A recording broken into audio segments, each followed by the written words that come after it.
Good morning, everyone. Welcome to today's student stream. I am Stephen Torres, faculty director here at Career Launch, and today I'm with... I'm Sean O'Keefe. I'm the founder and chief impact officer at Career Launch. We're bringing you this student stream as an offering to complement and supplement our main mission, which is helping colleges and career programs scale the skill set of holistic job and internship search, especially for students who don't have connections or few connections to the types of jobs and internships that they want. So we're really excited to have another guest with us, Camron, today. Thank you so much for joining us. Yes, we have our special guest, Camron Tarassoly. Thank you so much for joining us, Camron. So you went through the program, the method, a few years ago, right? And I think it was 2019. Is that correct? Correct. And first of all, thanks you guys for having me here.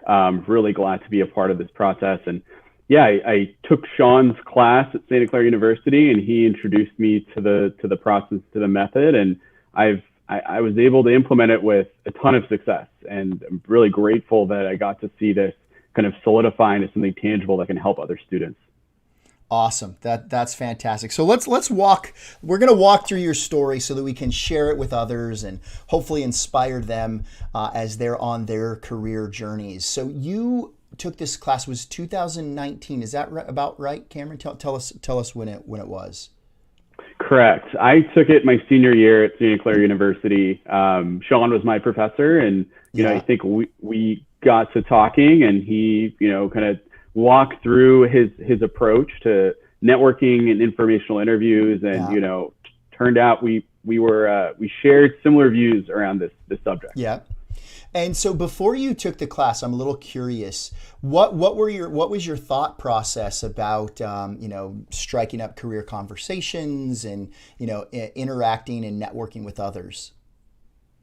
Sure. I think to start, for me, it was really a process of trial and error, figuring out what worked and what didn't. I had been introduced to the idea of having informational interviews by a mentor of mine.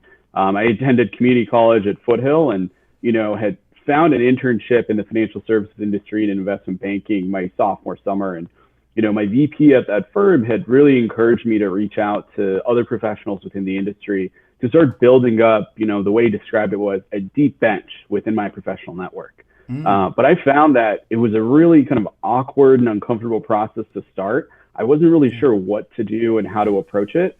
And I had a lot of at-bats, and I struck out a ton in the beginning. So it was a bit challenging to start. Yeah, I like the idea of trial and error. As most people say, that's typically the way it goes. You're trying to find your way in the dark, so to speak. I'm curious, as you were going through that trial and error, what were some of the things that you tried that maybe didn't work? Yeah, I think to start, my first approach was to find professionals on LinkedIn, send them a message, and just ask about internship opportunities or jobs. And, unsurprisingly, that didn't work out super well. Didn't get a lot of responses. Following that, I attempted to cold call firms and kind of get on the phone with professionals by calling their, front office, their kind of, HR admin desk, and also found out that didn't work too well either. Really more of a general approach that didn't really yield a lot of results. Yeah. So Sean, I'm curious your perspective on this, right? When students have, and what's great is, like Camron, you had at least the gumption to try, right?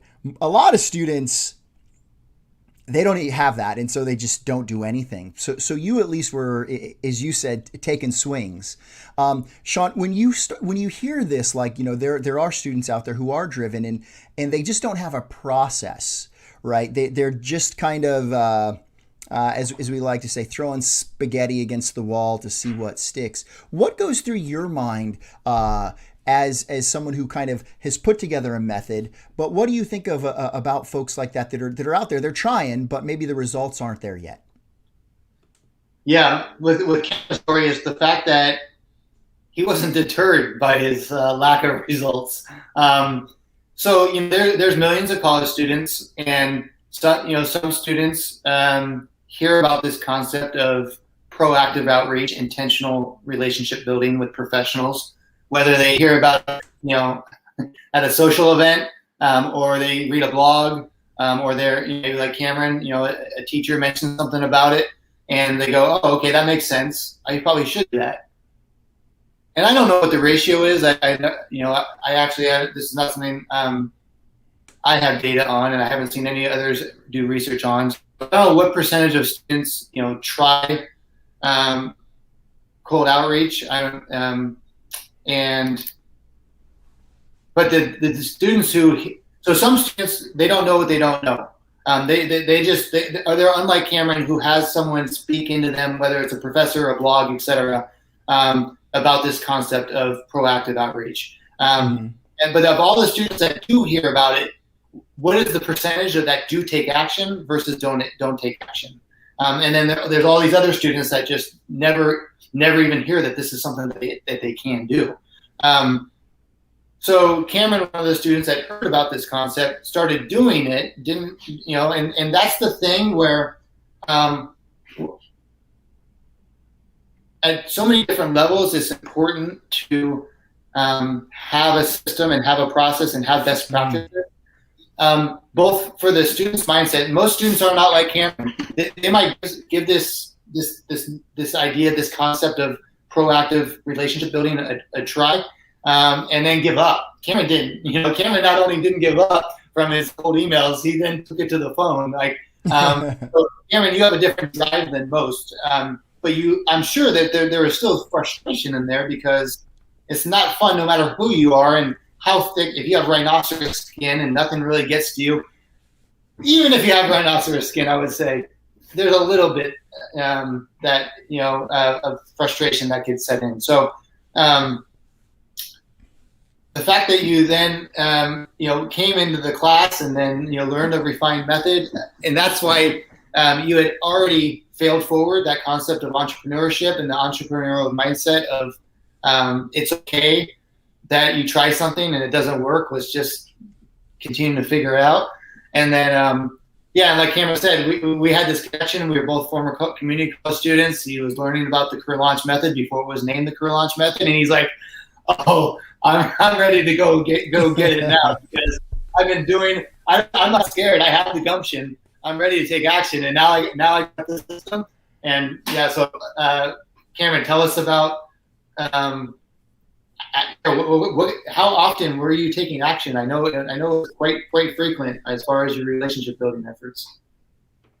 Sure, and thanks for that, Sean. I think it would be helpful to kind of give the viewers a description of what things were like prior to using this method and after. So prior to using this method, I was reaching out to people on LinkedIn, and I kind of refined my approach over time where I try and find a group of people where, they worked at different banks or they worked at different hedge funds or other parts of the financial services industry. There was some point of commonality between me and them. Even if we didn't go to the same university, I pull a list together of these different professionals. I send them a cold email, or a cold LinkedIn message, and I try and get on the phone. And my hit rate was, relatively low. I was getting on the phone with some of them, and ultimately, this ended up leading to me landing my first job in the industry, a variety of different internships. So coming into Sean's class, I'd already gotten my full-time job locked down, but it was at his encouragement, kind of after having these conversations, that he kind of showed me how to refine my approach. A little less, to Stephen's point, throwing spaghetti at the wall and hoping something stuck, and more so, all right, let's be very targeted about this. There's a tried and true method that we've been using that works really well. So what I did after kind of connecting with Sean was, all right, let me make a list of individuals. Let me be very methodical and deliberate about how I pick these individuals. Let me reach out to them using kind of a format that makes it very clear, like, hey, I'm a student. I would love to get career advice. And I think it's extremely important at this level to focus on the student factor. I think one of the most valuable traits that me when I was a college student, other students have is, hey, you're a student. People love to connect with students because they're willing to teach. There's nothing more, I guess, satisfying as a professional to see someone else validate the success you've had in your career, from the point of view of a student who's saying, hey, I want to emulate what you did. Yeah. So I made this list of individuals, at a variety of different firms, some that I was hesitant to reach out to at first, but kind of at Sean's direction, he said, hey, you know what, take a leap of faith here. Put these people on the list. If you really want to work with their firms or you really want to emulate their careers, you got to get on the phone with them. So I made this list. I reached out to these different individuals, started developing relationships with them. This led to coffee chats. I had, following that class, I'd actually taken a vacation in New York, and one of the individuals I had reached out to met with me when I was in New York. We got on the phone, and it's been, I think, about 2.5 years since about 2 years since that first meeting. And he's the one who kind of got me into the current interview process I am today for my dream role. So I think the power of taking this approach, being very methodical, using the information, that Sean's going to put together in this book and the workbook is incredibly important, to be able to kind of hone the approach of students. Because, I think I'm not the only one who, when they first got on this journey, was really unsure of how to connect with people. Do they even want to get on the phone with me? I'm sure they're too busy. These are all thoughts that I had, and I think seeing someone else kind of validate this approach gave me the confidence to kind of incorporate it into my own career outreach. That's phenomenal, Cameron. I'm curious, specifically for the industry you wanted to get into, which was finance, right? And I think this is really relevant to anybody, regardless your background, getting into finance. How did the process help you for your actual job, your actual career? Mm-hmm. Yeah, I think, really it comes back to one of the most important skills in this industry is having a level of grit and persistence, even when things get hard, following up, having attention to detail, being willing to go the extra mile. And I think I was able to show that in my follow-ups with various individuals, my attention to detail on the calls. One thing that I'd always do if I ever spoke to people on the phone or met with them in person is following the conversation, I'd make note of some of the key points that were discussed, important things that I knew would come up down the line, so that when I followed up with them and kind of brought up those points, they could see like, hey, this guy was actually paying attention. I want somebody working with me who has that level of attention to detail, has that level of intentionality around interactions with senior management, who is willing to go the extra mile, because that's a skill, working in this industry for the last, almost 2 years, that I've seen is extremely valuable. So I think a lot of the details within this methodology help me make a great first impression, an even better second impression, and make these professionals, some of which weren't university alums, people who, arguably I didn't have a strong connection to outside of those phone chats or coffee chats I had, but it made them willing to go to bat for me, willing to put their reputations on the line, pushing me forward in interview processes or recommending me to other people within their network. Yeah, and I think that's so important, right? That students out there understand is that the career launch method, right? The actual process that you learn is something that not only helps you with the process of finding a role, whether it's an internship, job, research position, the like, but it helps you kind of up your game when you're in the workforce. Right? Because you now have a framework to fall back on that shows how detail oriented you are, gives you a way and a strategy to follow up, right? All these things that, I think a lot of people take for granted, you were able to kind of tease out, and you kind of had it at your access rather than trying to figure it all out on your own, which is pretty phenomenal. So now, how are you continuing to use this? Right now, it sounds like you have an amazing role. Do you still have conversations with people? Do you still use some of these skills? That's a great question. So yeah, my current role, fantastic. So for reference, I'm an investment banker. I cover software, internet, and semiconductor companies within a large kind of global bank based in San Francisco. But I feel like one thing that I ran into early on was this desire to kind of pump the brakes a bit, slow down, not continue that outreach. My first thought was, hey, I already have a job. I have a great job. Why continue with this?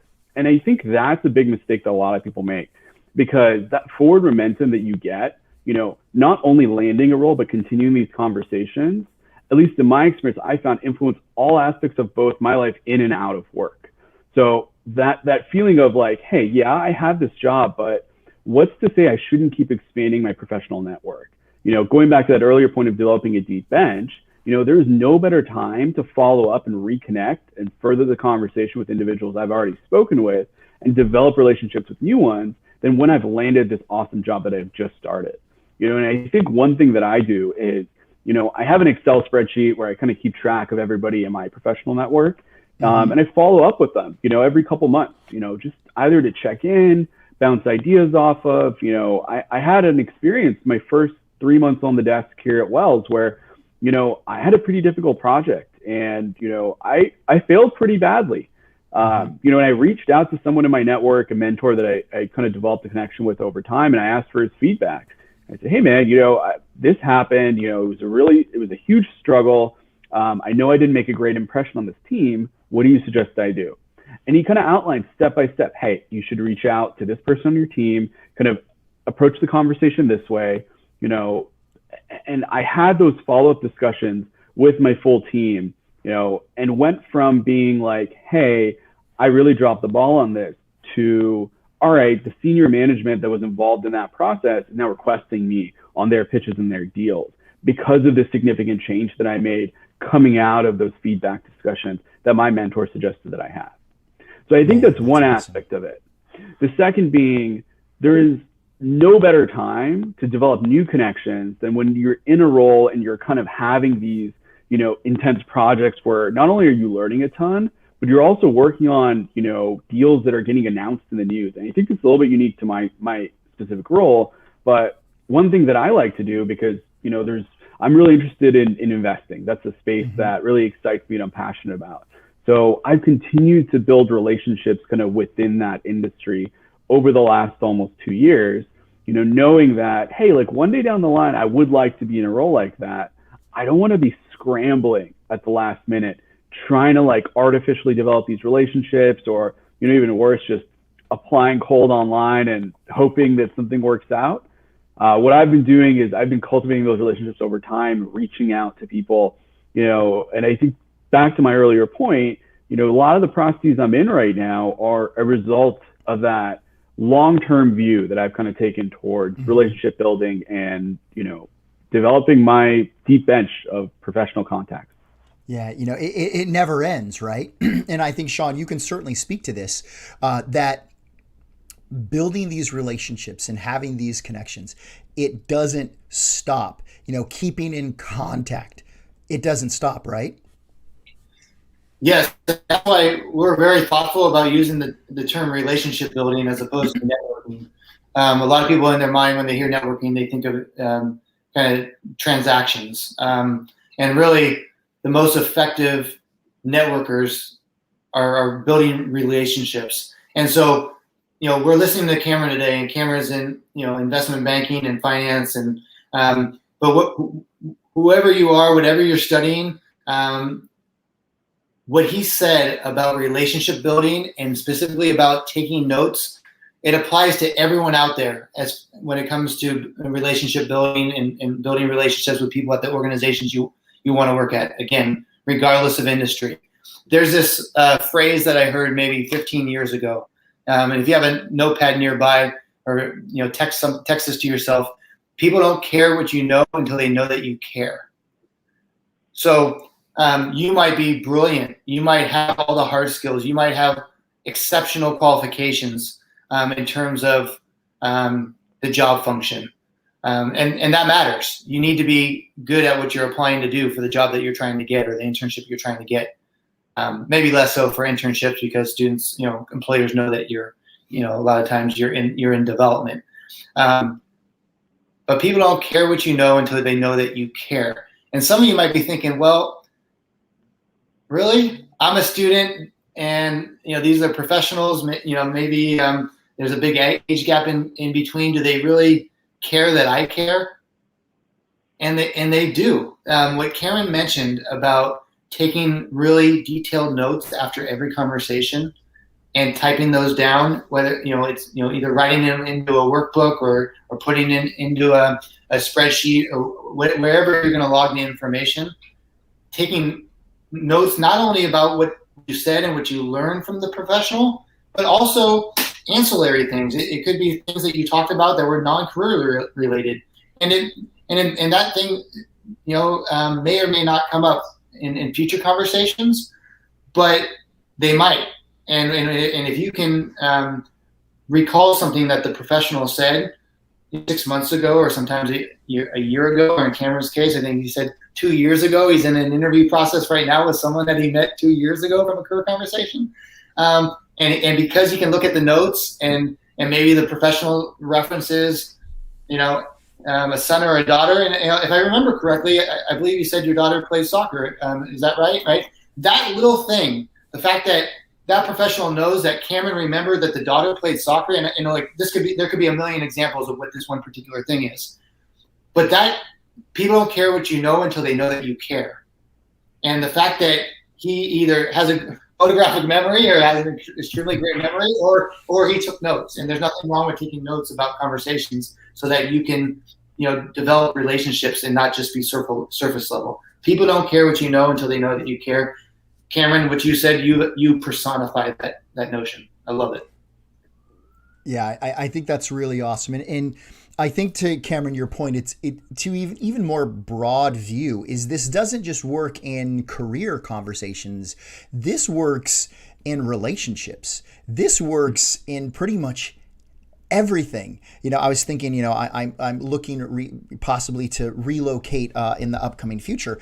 And yesterday I was meeting with someone, and I noticed an accent. I happened to ask them where they were from, and I kind of wrote down in my notes when I got back to my car, and I used that in the text message follow-up, right? And Cameron, to your point, you can only do that if you care enough to write it down, to, note this, and then be able to, I don't want to call it strategically use it, but use it, utilize it, right? I did that not because, I wanted something, but because I thought it was cool, and I wanted to make sure I brought that up and let that person know, this was cool. I like this person, right? And so, Cameron, you've been able to kind of do this.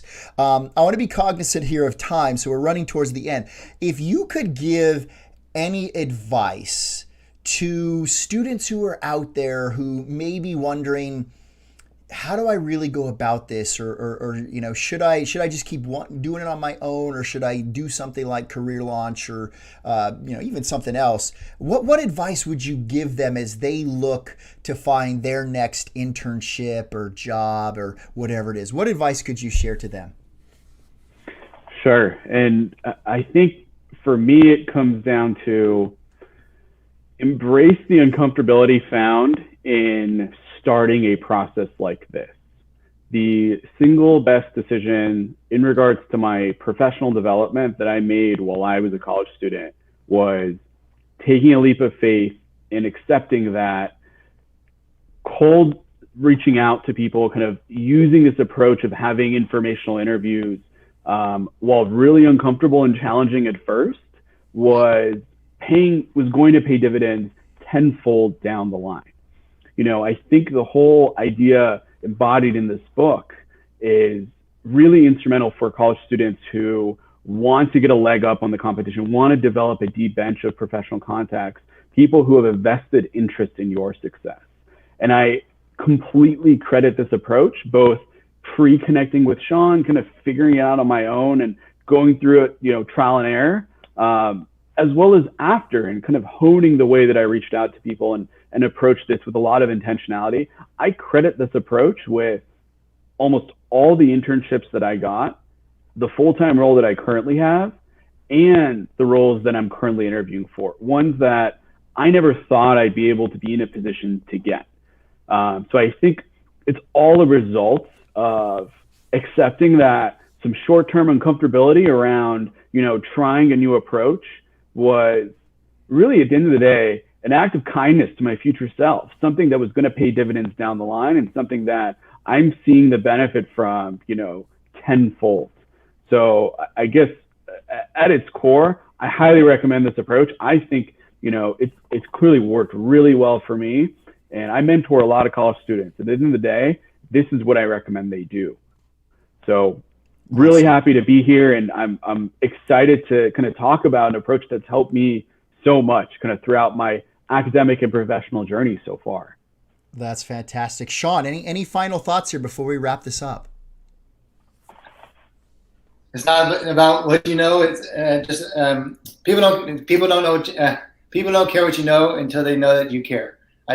Cameron, I'm so glad you brought that up. I don't think we've drilled down on that in any of the previous student streams here, and it pays off. And sometimes it doesn't pay off right away, but it pays off in the long game, as you said. So congratulations. When and wherever your next step is, we wish you all the best.